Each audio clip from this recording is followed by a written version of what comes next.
wag na. Wag na po. Tama na, medyo Hindi mo kaya si Hindi mo kaya po si Tweety. Aling Lorena, Nabago yung direksyon nyo, no? diretsahang tanong, bakit kayo galit kay Dimple?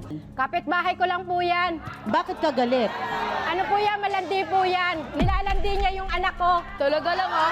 Kaya galit po ako dyan. Ako balawandi. Bakit lalandiin yung anak niyo, may asawa siya, kapatid ni Chel? Opo. Ano pangalan ng kapatid mo, Chel? Petchay po. Paano nilalandi ang anak ninyo? Pumupunta po yan sa bahay para yayain yung anak ko makipag-inuman. Talaga lang? Ako ba nagaya? Anak ka? Talaga lang? Oo. Alam mo ka, ano ba? Anak ka? Nagpupunta ka na sa bahay, niyayaya mo yung anak ko makipag-inuman. Talaga lang ba? Kaya pala siya ito nangungulit lagi. Ano yan, Dimple? Ano yung sinasabi mo? Totoo ba yun? Anak niya po yung pumupunta sa bahay, ma'am. Hindi po. Lagi Siya po po nangungulit. napupunta sa Itsura nun bahay. ako lalapit, itsura nun. Bakit? Alam mo naman na Pero Dimple, Ano ba anak? pero teka lang Dimple ha, dapat nga wala talaga totally connection ka sa anak niya dahil ikaw ay may asawa na. Alam ba ito ng kinakasama? Hindi ka kasal, no? Hindi. Alam ba ito ng kinakasama mo? Hindi po. Hindi alam ng Umamin din. Hindi. Nakasama mo na may pumupunta sa iyo. Nanliligaw ba yun? Hindi po. So, Nalalandi lang, ma'am. nilalandi ka lang. Umamin! Malandi ka talaga. Umamin ka O, na. ate, saan di ako lumandi? Pero ano, malandi Sila, ka ko bang maganda at malapit ko na ka, sa akin? naglalandi ka na sa akin pag inuman ka pa. Okay, Aling Loretta, yung anak mo ba ay binata? Opo, Okay, ilang taon ba yun? 25. Pero bakit? Bakit alam niyang may asawa si Siya naman po ang lumalapit sa bahay. Talaga Pagkalis lang? ng partner niya, Naman? siya naman pumupunta at niyayaya niya yung anak ko para makipag-inuman.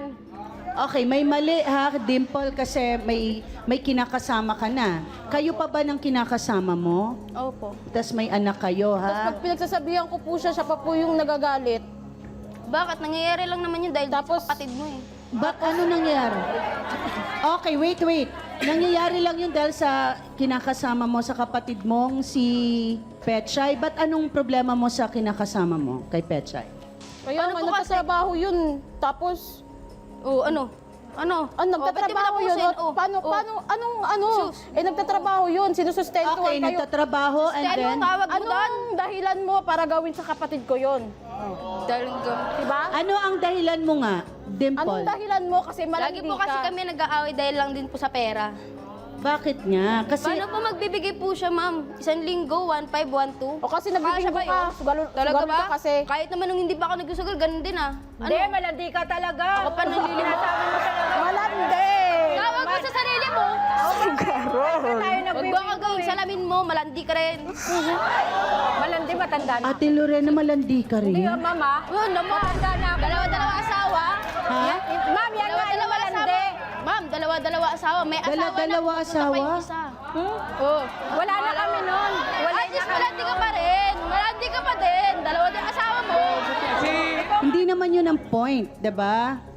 Hindi kasi yun ang point. Kaya kung kaperanggot lang ang binibigay sa iyo na sustento at may bisyo ka pa, talagang kukulangin. Yun lang ba ang dahilan mo bakit ka pa tilang naghihiganti sa kinakasama mo, Dimple? Hindi po, ma'am. Kasi Ano pa? po ano yun eh. Lagi po siyang malamig sa akin. Tsaka, 19 to. Ano, malandi ka eh. di ba po, ma'am, naghanap siya nanlalamig ng sa ano, akin. Tapos uuwi po siya, naghanap lagi siya na ng ng- galit. Lagi yung galit niya sa trabaho niya, sa mga kaibigan niya, sa akin po napupunta. Lagi po sa akin napupunta yung mga bus ng galit niya. Kaya po ganun, nagtatalo po kami. Okay, pero hindi pa naman kayo nagkakasundong maghiwalay. Hindi pa naman po. Oh. 'di ba parang hindi na maganda yung pagsasama nyo, baka mamaya saan pa yan mapunta.